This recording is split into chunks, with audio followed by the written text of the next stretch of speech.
What's the best value in horsepower and torque for your Milwaukee 8 engine? Let's take a look and find out.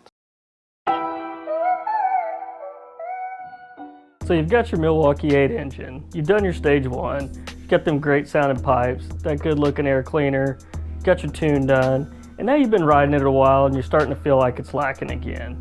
Well, stage 2 might just be the answer for what's ailing your bike. The stage 2 kit is simply changing your camshaft out in your Milwaukee 8. Now, Harley-Davidson offers 2 variants of the stage 2 cam. If you're looking for more bottom end to mid-range, the torque cam might fit the bill. But if you like to ride closer to the red line, you might be looking at the power cam. Both of these cams produce some very impressive numbers over stock. And since it's a Harley-Davidson part, if you have it installed on your bike at your dealership, you won't void your factory warranty. So let's jump over and take a look and see what happens to a 107 engine when we compare these 2 cams. So the stock 107 is putting out about 80 rear wheel horsepower with looks like about 102 foot-pounds of torque bone stock. Now the torque cam's horsepower is going to peak out about 95 horsepower. Peak torque for this guy is going to be about 108, 109 horsepower. Pretty impressive gains over stock, especially in the horsepower. Now for the power cam, we're looking at about 96 to 97 horsepower up here, with the torque peaking out up here in the red at about 107 to 108 foot-pounds.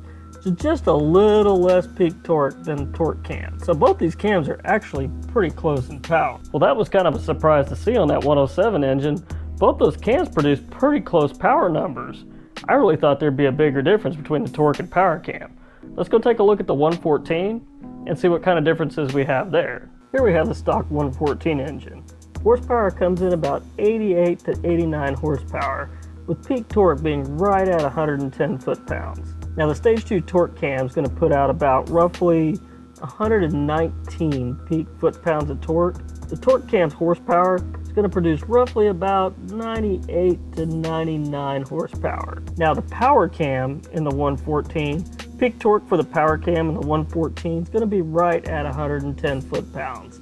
Looks pretty flat at 110. Now as for horsepower on the 114, with the stage 2 power cam, horsepower is going to come in roughly at about 101, 102 horsepower. So same thing on the 114 engine. The power numbers are pretty close both on the torque and the horsepower cam. You guys let me know in the comments which cam you think you would choose. For me, personally, I think I might go with the torque cam because I like my power to come on down low and run up into the mid-range. But let's go take a look at some pricing on these kits and see if they require any additional parts or accessories. And then we'll look and see kind of what's involved in installing these cams, get a good idea here. So the price for the stage 2 kit with the chrome covers, and it's the same price for the power cam and the torque cam, is $399.95.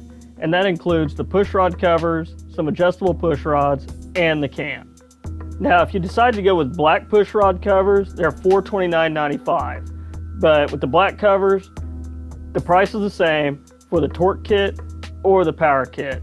The only difference is the color, and they want about $30 more. So not bad pricing for Harley-Davidson parts. I mean, $400, $399.95 for chrome, or it's $429.95 for the black, which, not surprising, black's kind of the in thing right now, so they're going to charge a little bit more for that. I remember when chrome was more expensive than black. But anyhow, let's take a look and see what all is involved in getting these installed in your bike. For installation, the only thing that's going to happen is they're going to remove the cam cover, pull out the cam plate, pull the cam out. We're going to slide the new cam in, put the cam plate back on, timing chain, put the tensioners on, throw the cover back on, and the cool thing is the adjustable push rods.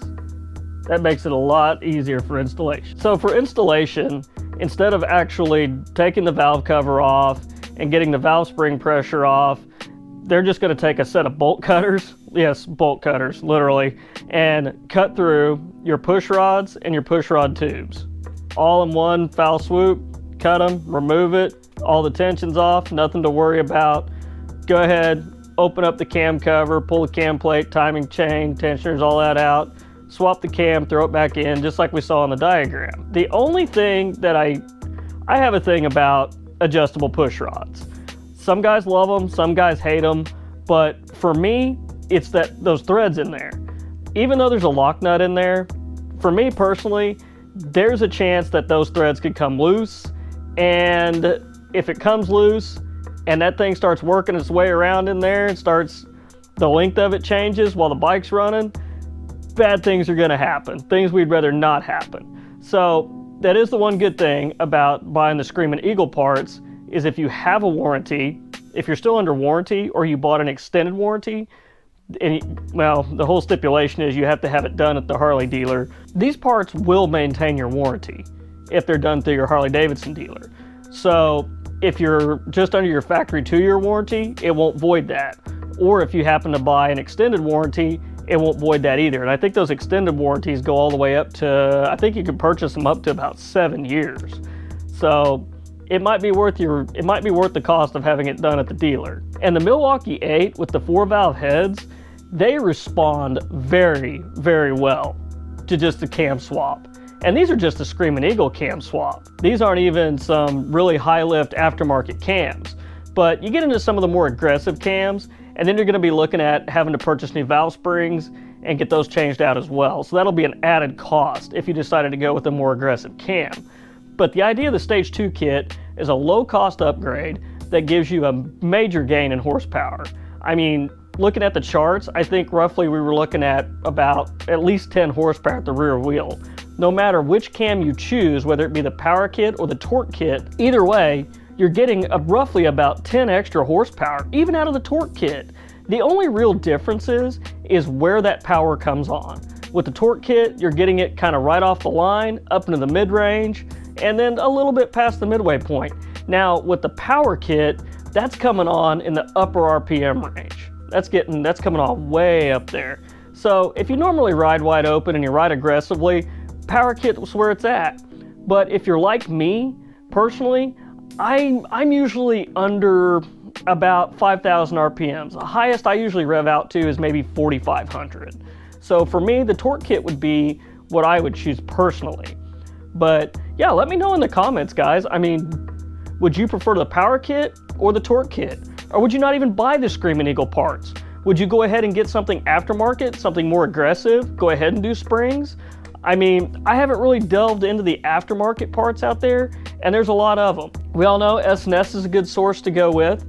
They have really good cams, very good high lift cams, everything you need. The aftermarket's going to have all kinds of products that are going to produce more power than what these Screamin Eagle cams will, because the aftermarket, they're not worrying about being emission compliant like Screamin Eagle is, like Harley-Davidson's Performance Arm Screamin Eagle. They have to worry about emissions compliance. So the fact that they're able to get these gains out of these cams and still remain emissions compliant, that's amazing. And even though we're looking at some of these horsepower figures on these horsepower and torque figures, these horsepower and torque figures will actually be higher if you have an aftermarket exhaust. Say you're not using the Screamin Eagle mufflers and you're not using the Screamin Eagle street tuner. So I'd be curious to see. I mean, if any of you guys have already got a Stage 2 done, and if you got a dyno sheet where you have an aftermarket exhaust and you've used maybe something other than the Screamin Eagle street tuner, let me know. I'm kind of curious to see what kind of power you're getting. I mean, are you getting over 10 rear wheel horsepower by using aftermarket exhaust and a tuner? Because Harley-Davidson's advertising about a 10 horsepower gain on both cams with their Screamin Eagle mufflers and their street tuner. And as the Screamin Eagle mufflers, they are essentially a stock muffler, but they do have a little throatier sound. But all in all, they're still a catalyzed muffler, and they flow moderately better than your stock ones. Anything's better than stock, even the Screamin Eagle ones.